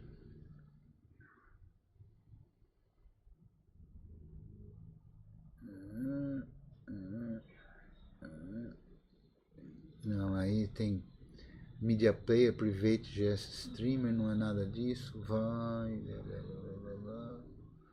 É melhor dar um pipeless de novo para ver se a gente consegue ler alguma coisa. Mas essa pesquisa não está muito boa aí, não. Ninguém tem uma ideia melhor de pesquisa? A minha não está muito legal, não. Estou tentando encontrar o texto private dentro, relacionado ao GStreamer, dentro do SR Share. Faz pipeless aí. Não, private. Não. Pipe grep. Não era aí que eu queria o less, não. Grep private. Grep menos I private. E agora o pipeless. Para paginar, que aqui não estou vendo. Agora manda o pipeless aí. Isso. Não achou foi? Não achou sim. Dá uma barra de espaço aí. Chegou no fim. Não está na mesma linha. Vamos ter que fazer uma pesquisa um pouco melhor aí para descobrir qual é o arquivo que tem essa informação, né? E a partir daí saber quem é que a gente... Eu considero um bug, né? Mas quem é que a gente vai considerar bug?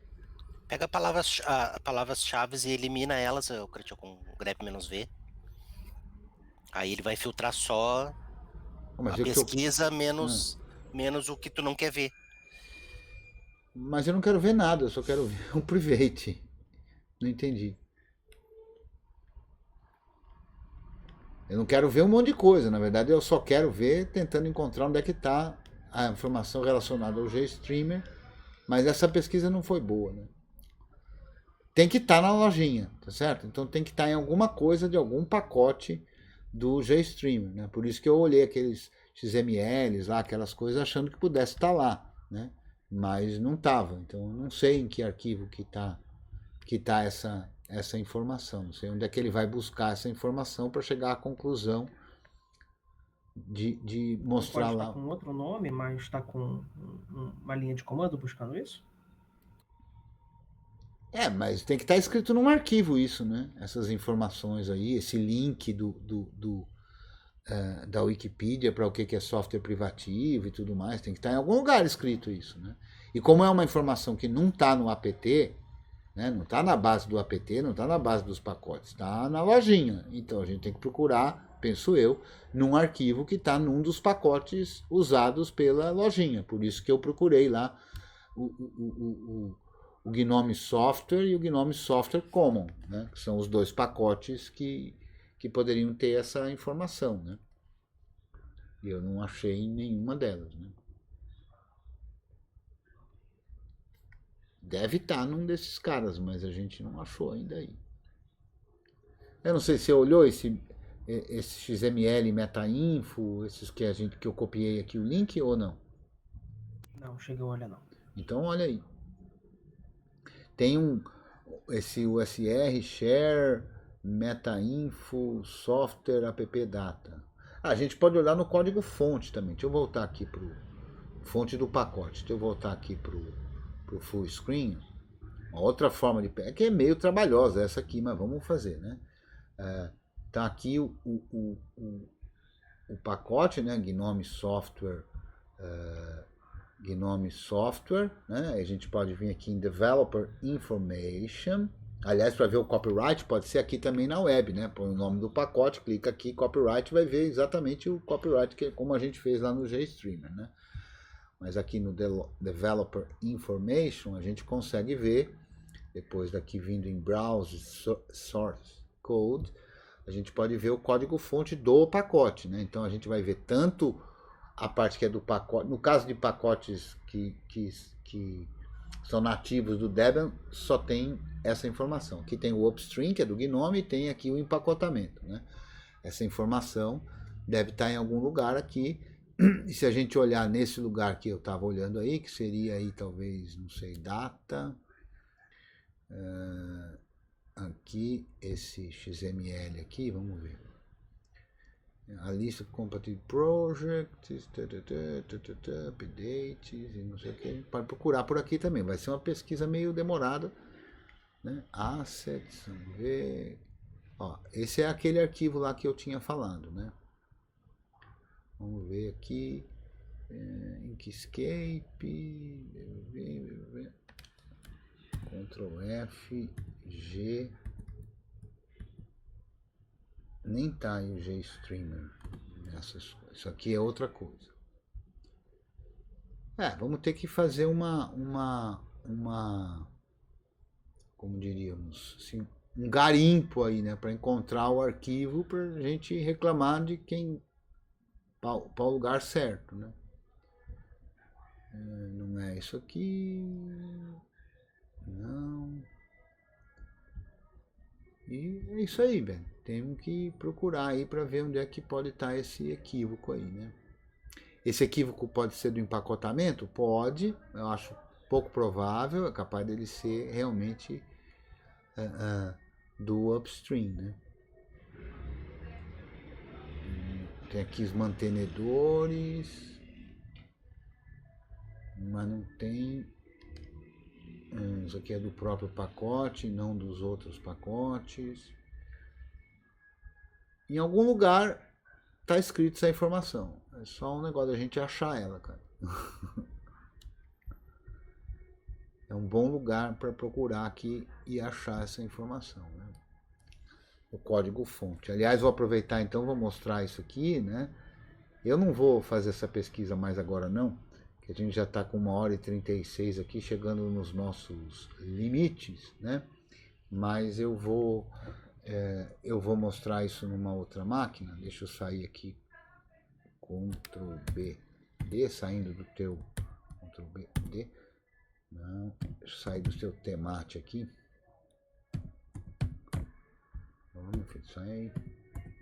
Pronto, sair do teu temate. Eu vou acessar um servidor aqui que eu sei que tem uma jaula. Vamos lá na jaula. Não foi para jaula. Tem coisa montada aqui. Ah, sim. Barra home creteu vms jaula. Eu já removi a jaula daqui? Ah, não é jaula, é jaula. Não é Bulsi. Isso aqui é um ambiente de desenvolvimento, né? Então a gente pode chegar aqui e criar um diretório aqui, ó. Gnome software. Eu vou nesse diretório, vou fazer um apt source Gnome software. Eu baixo o código fonte do pacote e do upstream. Tá aqui, ó. Então aqui tem o código fonte. Vamos olhar aqui. grep-ri gstreamer. E vamos procurar tudo aqui. Values, pipeless, extra page, tudo que tinha de streamer, não achei. Aqui, onde é que pode ter isso? Tem que estar aqui. Não consigo ver nada que chamasse a isso. Page mode, modify, então, vamos ter que olhar com mais cuidado aqui para ver se a gente encontra essa informação, mas ela está aqui, né? E aí eu acho que ela está aqui, né? Não sei de onde é que ele buscou, mas eu acho que ela tá aqui. Que eu não tenho nenhuma máquina com Gnome. Uma outra forma, Yuri, de você fazer uma verificação dessa, você pode rodar uma strace, né? e o Gnome Software aí, que eu não tenho aqui, né? Que quando a gente roda a S-Trace, você precisa ter esse pacote instalado, né? Quando a gente roda a S-Trace, a gente consegue ver, por exemplo, eu vou rodar aqui S-Trace e vou rodar um comando simples, PS. A gente vê tudo o que aconteceu aqui com o programa, o que ele fez, as bibliotecas que ele consultou, onde ele foi, onde ele não foi, né? E consegue com isso ver o arquivo que foi lido. Então também é um jeito de conseguir encontrar aqui, uma possibilidade de conseguir encontrar qual foi o arquivo que foi lido pela lojinha para indicar lá aquela licença não livre lá. Então, eu acho que é um desafio aí. Podemos fazer isso aí num pós-lab também, né? Só para não tomar mais o tempo de todo mundo aqui online, né? E também quem está acompanhando aqui o vídeo. Procura aí na tua máquina também, você que nos acompanha aqui. Segundo o Francisco, o Gnome Software tem um erro de licenciamento. Não sei, que erro é esse? Ele está dizendo lá que tem um arquivo que está dizendo que é GPL 2+, mas na verdade é LGPL 2.1+. E tem outros. Relata o bug aí, Francisco. Como não? É bug. Às vezes acontece, qualquer um que empacote, e esse é dependendo do pacote, né? É bem trabalhoso olhar arquivo por arquivo, ver a licença de cada um deles para montar o arquivo copyright, né? Quem é que fez o arquivo copyright não foi o upstream, não foi o criador do programa da lojinha, por exemplo, né? Foi o empacotador, né? E às vezes pode ter passado, ou a licença mudou de uma versão para outra e o empacotador pode ter comido uma bola aí, né? Então, se no código está dizendo uma licença e no arquivo copyright está dizendo outra, é porque um de nós, empacotadores, comeu uma bola aí, né? Então é um bug. Pode abrir o bug tranquilamente, que nós todos, utilizadores de Debian e certamente o time de empacotamento ou o próprio empacotador, não vai ficar triste não, vai ficar contente, é uma colaboração. Ele deu uma comidinha de bola, que todos podemos cometê-las, e você encontrou. Você é o, entre aspas, chato, quer dizer, aquele cara que está preocupado com isso, Francisco, e encontrou esse problema. E graças aos nós chatos... Encontrar bugs também é uma maneira de contribuir? Com certeza, relatar bug é uma maneira muito importante de contribuir, né? E veja, você não tem que resolver. Você já contribui só em encontrar. Não é? Então, só o fato de encontrar... Não faço a menor ideia de como corrige, mas está aqui o bug, cara. É uma baita contribuição. É uma contribuição muito bacana. Inclusive, a gente fez num laboratório desses aqui, um dia, usando o report bug. Acho que foi no penúltimo ou coisa parecida. Não faz muito tempo, não. Desculpe aí a minha falta de memória, né? Mas não faz muito tempo não, mas é totalmente reportável, né? Então é assim, você sabe qual é o programa, você abre o bug para o programa e diz o que você colocou, né? O report bug inclusive ajuda a dizer versões das coisas que você tem instalado, né? O importante é você saber qual é o programa que tem o bug, e aí você aponta o bug pro contra, como a gente chama, né? Aquele programa e relata, ó. Por exemplo, nesse caso aí é o Gnome Software, então beleza. Então você vai reportar um bug contra o Gnome Software, né? O ideal, na verdade, vamos lá de novo para o full screen. O ideal, antes de você reportar o bug, Francisco, é você dar uma olhada se alguém já não reportou antes, né? Porque senão você vai perder só o seu tempo, né? Então se você olhar, por exemplo, a gente está falando aqui do Gnome Software, né? Então eu vou lá no Gnome Software, né? E a gente pode fazer isso assim. A gente tem várias formas, né? Mas uma forma que talvez seja a mais adequada para esse caso é você ir em tracker.debian.org e colocar lá o nome do pacote, o Gnome Software. Aí você chega lá, Gnome Software, aí você vem nessa tela aqui bonitinha, tem lá bugs, ó, tem 54 bugs ali. Ó. Aí você clica ali para ver os bugs, né? Ver os bugs que foram relatados contra o Gnome Software. Aí tem aqui vários, ó, em várias categorias diferentes. Pode ser que esse bug que você encontrou já tenha sido encontrado, já tenha sido relatado e infelizmente ainda não tenha sido corrigido, né? Por exemplo, vamos ver se tem alguma coisa aqui falando de license.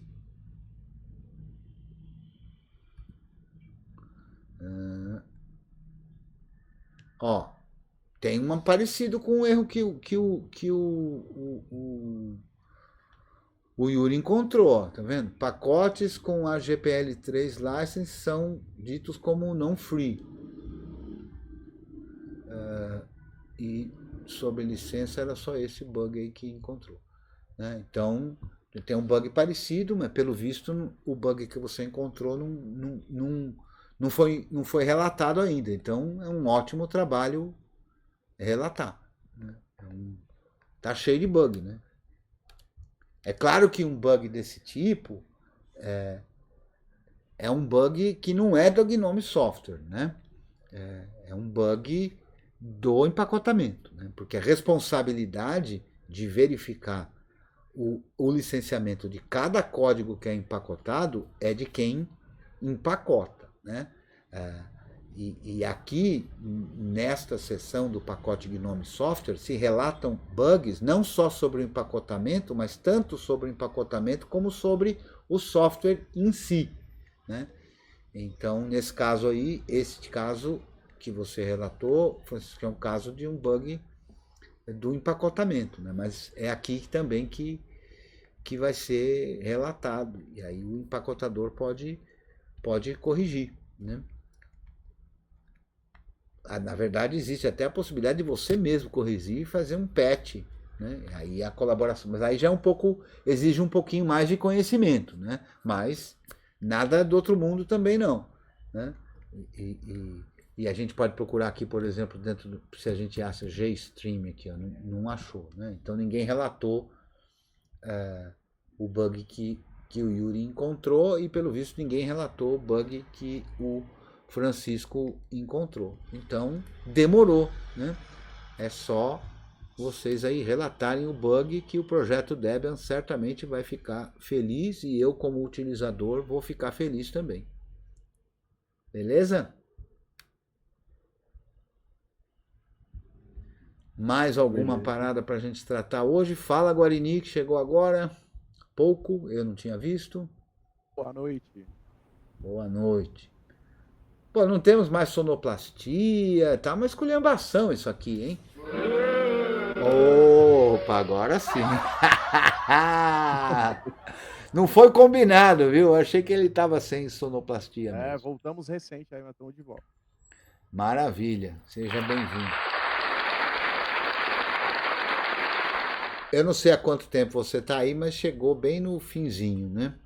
Então, a gente vai continuar aqui, como sempre, né? Aqui no nosso pós-lab, né? Mas eu vou, já 1h48 deste Lab GNU 45, eu vou para aqueles nossos recadinhos de sempre e finais, né? Da gravação. Então, se você tiver com dúvida, me procure nas mídias sociais aí, eu sou o @Cretieu, ou venha fazer parte do nosso grupo de apoio lá no Telegram, que é o t.me/curso GNU. São todos bem-vindos, bem-vindas, bem-vindes e assim por diante. E se você estiver curtindo aí as nossas atividades, colabore. Você pode fazer isso de diversas formas, deixando o seu like, compartilhando, e se você tiver em condição e achar que a gente merece, uma contribuição financeira de qualquer valor é muito bem-vinda e tenha certeza que vai ajudar a continuidade deste projeto. Se você tiver numa condição melhor e puder fazer uma contribuição recorrente e achar que a gente merece, também de qualquer valor, será muito bem-vinda, e você pode fazer isso pela nossa campanha no Apoia-se, apoia.se/curso GNU. Aproveito para agradecer a todos e todas que têm colaborado conosco de todas essas formas que a gente apresentou, e eu quero dizer que muito obrigado, e a gente se vê aí em breve, né? na nossa próxima terça-feira aí, se tudo correr bem, estaremos de volta. Um abraço e até lá!